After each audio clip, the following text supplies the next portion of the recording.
عورت کی حکمرانی کے بارے میں آپ کا کیا فتویٰ ہے؟ میں کہا میرا فتوے کی کیا اہمیت ہے، میری اسلام میں کیا ویلیو ہے؟ رسول اللہ صلی اللہ علیہ وسلم کا فتویٰ ہے کہ وہ قوم کبھی فلاح نہیں پا سکتی، وہ قوم کبھی فلاح نہیں پا سکتی۔ اللہ کے رسول کا جملہ ہے کہ مولوی کا جملہ ہے؟ لن یفلح قوم ولوا امرهم امرأة، یہ رسول اللہ کا جملہ ہے کہ کسی مولوی کا جملہ ہے؟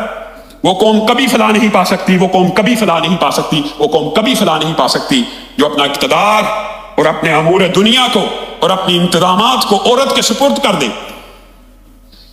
اس نے بھی چڑھا دیا، نیچے پھر 1000 کے زیادہ گالی ہے۔ اب آپ بتائیں کیا فرق رہ گیا پی ٹی آئی اور نون لیگ میں؟ کیا فرق رہ گیا؟ دونوں چاہتے ہیں کہ دین کو بدل دیا جائے۔ کس کے لیے؟ میرے لیڈر کے لیے۔ وہ چاہتے ہیں میرے لیڈر کے لیے عدت کے مسائل بدل دیے جائیں، یہ چاہتے ہیں ہمارے لیڈر کے لیے کچھ گنجائش پیدا کر دی جائے۔ گالیوں والے بھی تھے، کچھ مہذب بھی تھے۔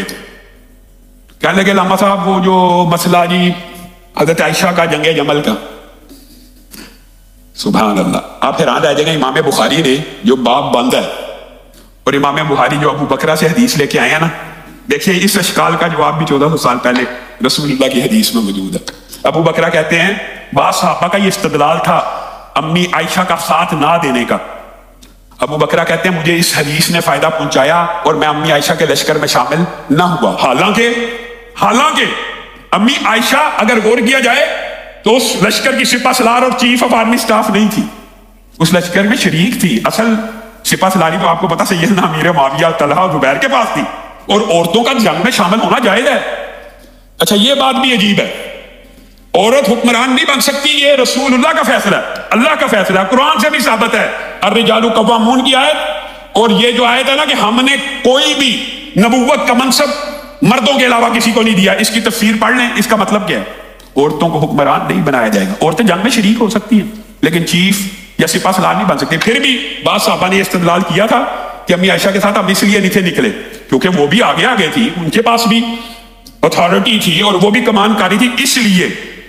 اور پھر حضرت عائشہ کے لشکر کو جو شکست ہوئی، صحابہ نے یہ استدلال پیش کیا تھا 1400 سال قبل۔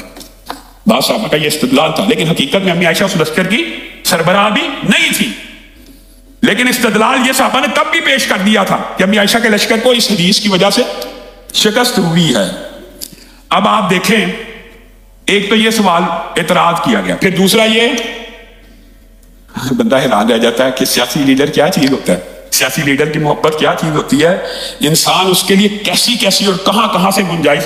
یہ ماشاءاللہ جو نوجوان بالکل دین سے دور ہوتے ہیں ان کے پاس بھی دلائل آ جاتے ہیں۔ اللہ ان کا ذوق اور شوق بڑھائے اور حقیقی طور پہ یہ دین میں محنت کریں تو بڑی فقہی بحثوں میں بھی حصہ لے سکتے ہیں۔ کیوں؟ میں نے دیکھا آبزرو کیا کہ عام نوجوان جو دیندار نہیں ہیں وہ دلائل دے رہے ہیں۔ ایک امی عائشہ والی دلیل، دوسری ایک بندے نے دلیل دی علامہ صاحب ملکہ سبا ملکہ سبا بھی تو حکمران تھی، ملکہ سبا مسلمانوں کی حکمران تھی۔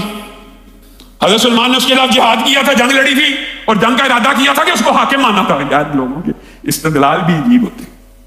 ملکہ سبا کا یہ استدلال کیا گیا۔ یاد رکھیے یہ رسول اللہ صلی اللہ علیہ وسلم کا فرمان ہے، کسی مفتی کا فتویٰ نہیں ہے۔ ہو سکتا ہے میری ذاتی وابستگیاں یا آپ میں سے کسی کی ذاتی وابستگیاں کسی پارٹی کے ساتھ ہوں، تو کیا اس پارٹی کے ساتھ ہونے کی وجہ سے دین کو بدل دیا جائے گا، شریعت کو بدل دیا جائے گا، قرآن کی آیتوں کو بدل دیا جائے گا؟ اللہ کے بندو، اللہ کا واسطہ ہے، اللہ کا واسطہ ہے، گناہ کو گناہ سمجھ کے کرو، گناہ کو گناہ سمجھ کے کرو۔